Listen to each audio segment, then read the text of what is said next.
Selamat pagi, kelas 5. Apa kabar hari ini? Semoga dalam keadaan sehat-sehat saja ya. Hari ini kita belajar kembali. Pada hari ini kita belajar lanjutan kemarin, yaitu subtema 3, pelajaran 1 dan 2.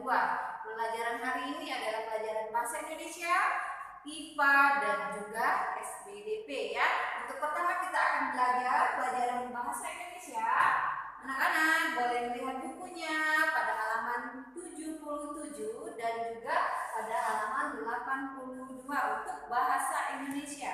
Untuk bahasa Indonesia hari ini adalah masih tentang iklan, yaitu iklan media elektronik ya. Biasanya kalau iklan media elektronik kita bisa melihatnya di televisi, di radio, dan juga di internet. Nah, pada halaman 77 itu adalah contoh sebuah iklan ya, percakapan antara ibu dan anaknya ya. Di sini yang ditonton oleh Nina dan Adi.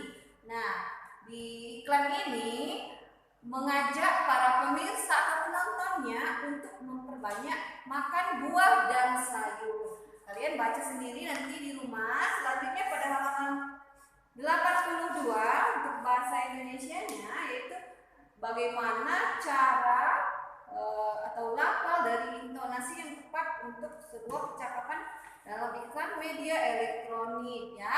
Tetapi sebelumnya kita harus mengetahui dulu langkah-langkah memahami isi iklan pada media elektronik. Yang pertama apa? Yang pertama, dengarkan dengan seksama ya. Kedua, untuk iklan di televisi perhatikan pula video atau gambar yang disajikan. Selanjutnya, tuliskan dan pahami informasi penting yang disampaikan dalam iklan yang kalian lihat atau dengar itu ya. Di sini ada contoh sebuah percakapan dengan lafal dan intonasi yang tepat antara Nina dan Fitri. Teacher bacakan ya percakapannya. Pertama, Nina, aduh Pit, perutku terasa perih karena aku belum makan pagi. Coba makan pisang ini saja, Nin, sambil memberikan buah pisang. Lain kali kamu jangan lupa makan pagi. Makan pagi itu penting loh. Terima kasih, Pit. Pisangnya terlihat lezat dan segar. Ini pisang dari Lampung. Pisang ini ditanam oleh petani setempat, Nin. Buahnya enak dan rasanya manis. Si Nina sambil makan pisang. Kemudian kata Fitri, iya Nin, pisang Lampung ini sudah dijual di berbagai tempat, bahkan sudah menembus pasar internasional. Apalagi dibandingkan dengan pisang impor, pisang asli Indonesia tidak kalah saing, bahkan lebih unggul dari segi rasa dan ukuran. Selain itu, pisang ini aman dikonsumsi siapa saja. Wah, besok aku akan minta ayah dan ibuku untuk membeli pisang Lampung ini sebagai persediaan di rumah, kata si Nina ya. Harus dong ya Fitri. Aku dan keluargaku juga membeli banyak pisang ini. Setiap hari kami mau mengkonsumsinya. Pisang mengandung vitamin yang baik untuk tubuh. Selain pisang, Indonesia juga banyak menghasilkan buah lain yang tak kalah sehat dan besar. Terima kasih atas informasimu Fitri. Sama-sama nih. Nah ya, jadi iklan percakapan antara Nina dan Fitri ini mengajak kita untuk apa? Untuk makan buah pisang ya. Karena makan buah pisang itu sehat ya, buah yang sangat sehat dan mudah didapatkan, juga harganya murah. Nah mulai sekarang yang tidak suka makan pisang harus suka makan pisang ya. Oke, itu aja untuk pelajaran bahasa Indonesia hari ini. Selanjutnya kita akan belajar IPA ya. IPA-nya itu lihat pada halaman 78. 78 itu menjelaskan gangguan pada organ pencernaan manusia, sudah kita pelajari, kita skip aja. Ada diare, ya, sakit gigi dan sebagainya. Nah sekarang kita bahas berbagai jenis gangguan pada manusia itu disebabkan apa? Pada halaman 83 ya. Nah di situ perhatikan ada gambar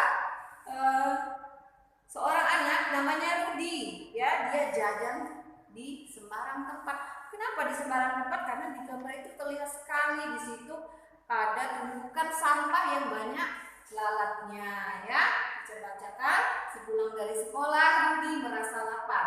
Dia sudah tidak tahan jika harus menahan lapar tampak sampai di rumah, Rudi pun mengabaikan pesan ibu untuk tidak jajan sembarangan. Rudi membeli jajanan yang dijajakan penjual di dekat sekolahnya. Makanan yang dia beli tersebut terlihat dikerubungi lalat. Saus yang digunakan juga terlihat tidak sehat karena berwarna mencolok. Sesamanya di rumah, Rudi sakit perut.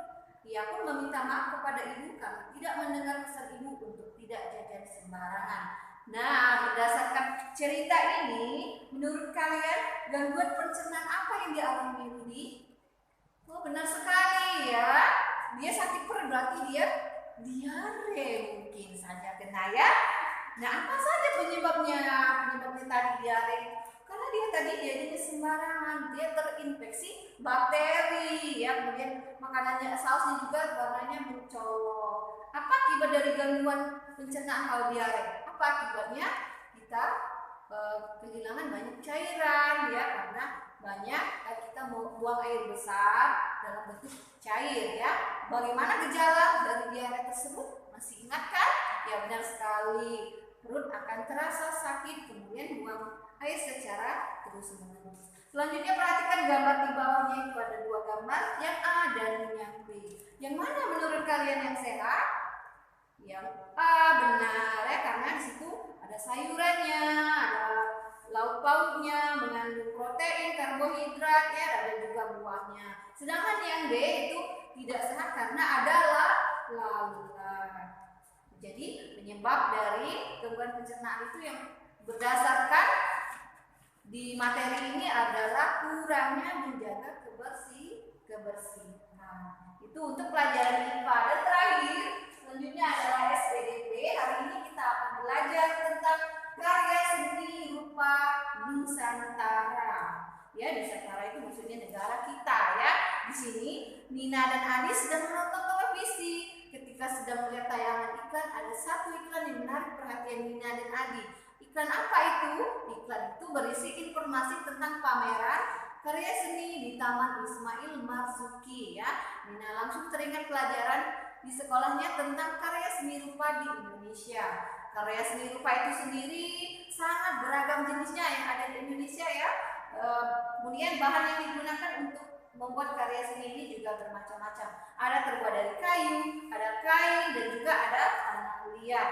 Bisa di dalam bentuk karya seni, karya 2 dimensi atau 3 dimensi. Contohnya bisa lihat di buku ya. Itu ada tenun, ikat, motif toraja.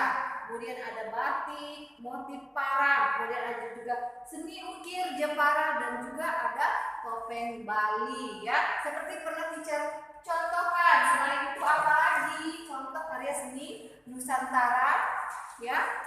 Contohnya adalah kalau teacher pernah peragakan melihatkan sama kalian adalah kain tenun ulos. Dari mana? Dari Medan, pernah teacher peragakan ya. Kemudian ada kain yang terkenal dari Palembang ya, itu namanya kain tenun songket. Kemudian juga topeng dari daerah lain sangat banyak, batik begitu juga, dan seni ukir pun beragam. Itu contoh karya seni rupa Nusantara. Ya, baiklah, untuk SPDP sampai di sini saja. Dan pelajaran hari ini cukup sampai di sini. Terima kasih dan selamat pagi.